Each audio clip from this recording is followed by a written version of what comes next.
Assalamualaikum warahmatullahi wabarakatuh. My name is Santi Oktavianti Juwita, and here I'm as the fifth presenter, and now I will presentation about methodological approaches in ELT material, exactly project-based learning.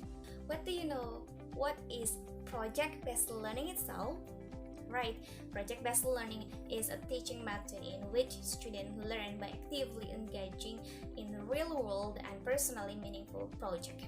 So, there is another definition about project-based learning, that teaching method in which students gain knowledge and skills by working for an extended period of time to investigate and respond to an authentic, engaging, and complex question, problem, or challenge. In project-based learning, teachers make learning come alive for students, and students work on a project over an extended period of time, from a week up to semester, that engaging them in solving a real-world problem or answering a complex question. So they demonstrate their knowledge and skills by creating a public product or presentation for a real audience. So as a result, students develop deep content knowledge as well as critical thinking, collaboration, creativity, and communication skills. The project-based learning unleashes a contagious creativity and energy among students and teachers. How does PBL or project-based learning differ from doing a project? Well, PBL or project-based learning is become widely used in school and other educational settings, right? With different varieties being practiced. So, however, there are key characteristics that differentiate doing a project from engaging in rigorous project-based learning. And this is find it helpful to distinguish this project.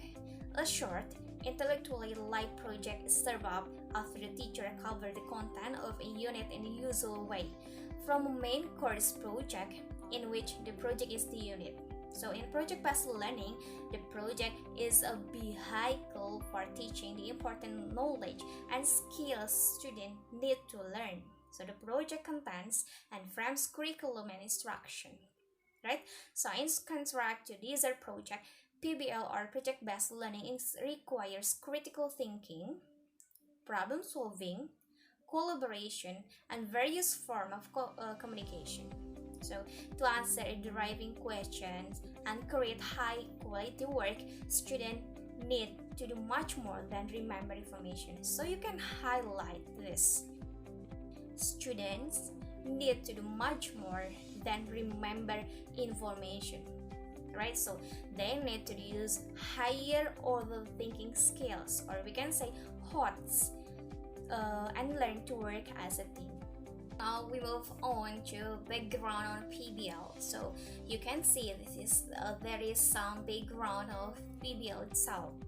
Well, the first is John Dewey. In 1992, is recognized as one of the early proponents of project-based education, or at least its principle through his idea of learning by doing, right? So in Pedagogical Creed 1897, Dewey enumerated his belief, including the view that the teacher is not in the school to impose certain ideas or to form certain habits in the child, but is there as a member of the community to select the influences which shall affect the child and to assist him in properly responding to this. So, for this reason, he promoted the so-called expressive or constructive activities as a center of correlation.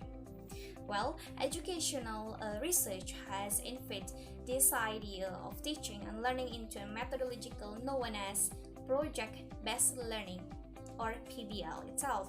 So, William Herd Kilpatrick, as his students built on the theory of Dewey, who is his teacher, and introduced the project method as the component of Dewey's problem method of teaching. Well, through project-based education, students discover the value of learning by doing. So they take a hypothetical and make it real. So applying skills and concepts from the classroom to real problems, leading a real-world experiences and impact. So each journey is distinctive, but regardless of the path students follow, these hand-on learning experiences help them build confidence, leadership, collaborative, and critical thinking skills. It is not just what students learn, but how they learn that proves invaluable for a lifetime, professionally and personally. So, in 1970, WPI's STEM curriculum was radically reengineered to provide students with hand-on learning experiences through a project-based education.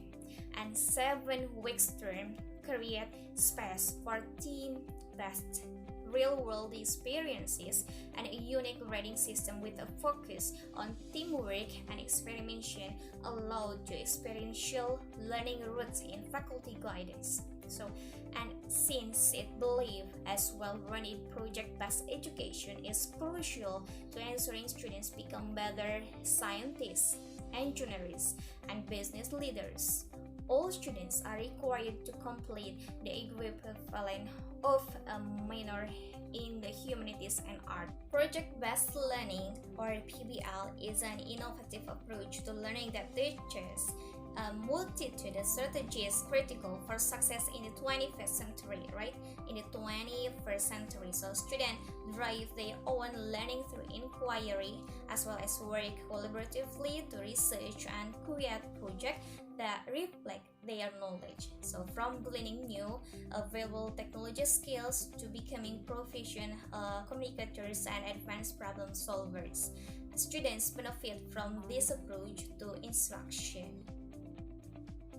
Is project-based learning important in education in 21st century? Because PBL, or project-based learning, helps students develop skills for living in a knowledge-based and highly technological society. And you can read that the old school model of passively learning facts and reciting them out of context is no longer sufficient to prepare students to survive in today's world. So solving highly complex problems requires that students have both fundamental skills including reading, writing, and math.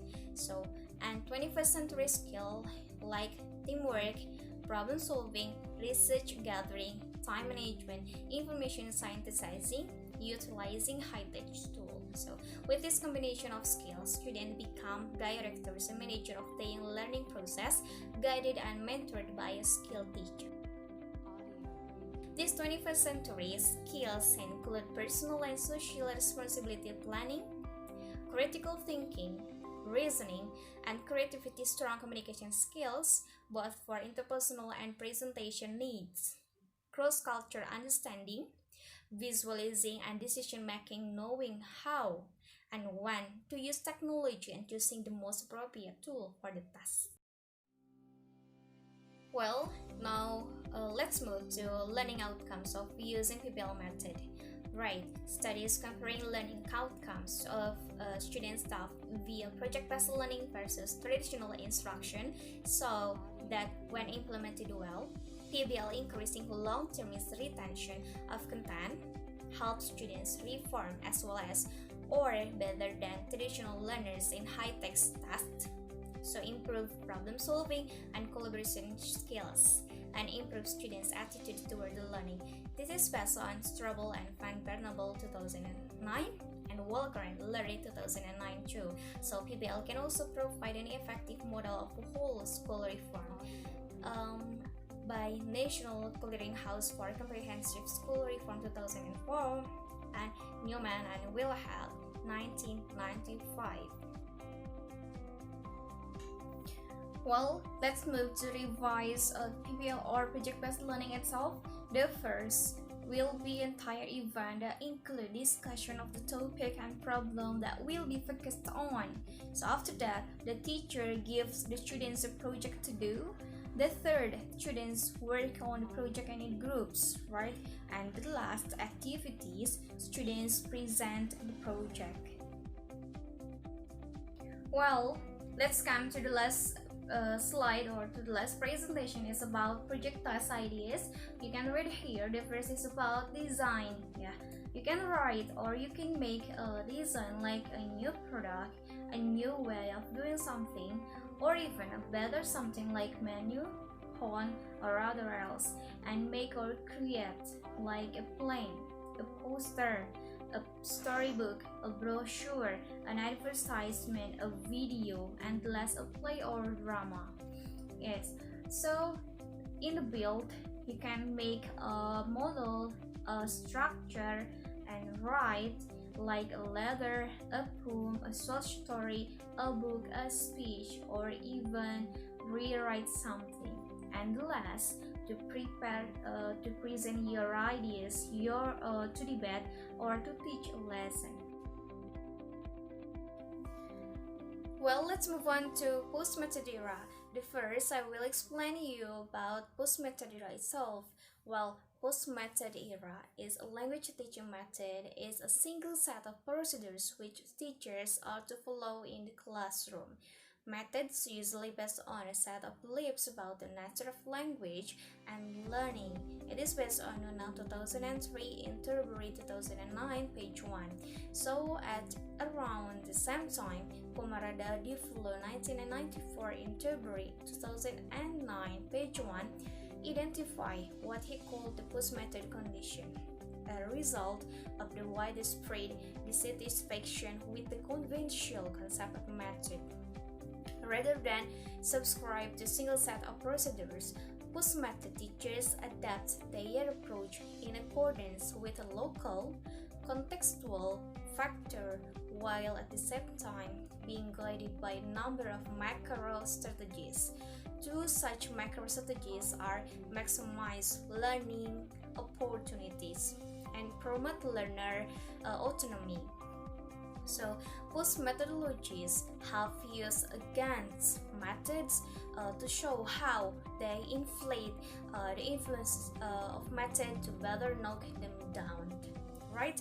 So, the roots of post methodology in the larger area of postmodernism arguing that post method, rather than being evidence of the methodism of teaching practices, is a further manifestation of the search for method, and so is subject to the same criticism. Post-method, despite its disparagement in innovations called methods, can be seen as an attempt to unify this disparate element into the more holistic, right? So, redefined communicative language teaching, or CLT, through a dialectical process of building and deconstructing forces. So, in conclusion, you can read here, there is no single best method because each method has its own strengths and weaknesses. So, there is a still major emphasis on communicative competence. So, we can incorporate aspects from a variety of methodological approaches into materials development and teaching. And last, it is important to consider what fits best rather than choosing single approach to everything. Well, that's all from my presentation. Thank you very much for your nice attention and sorry for all my mistakes. Wassalamualaikum warahmatullahi wabarakatuh.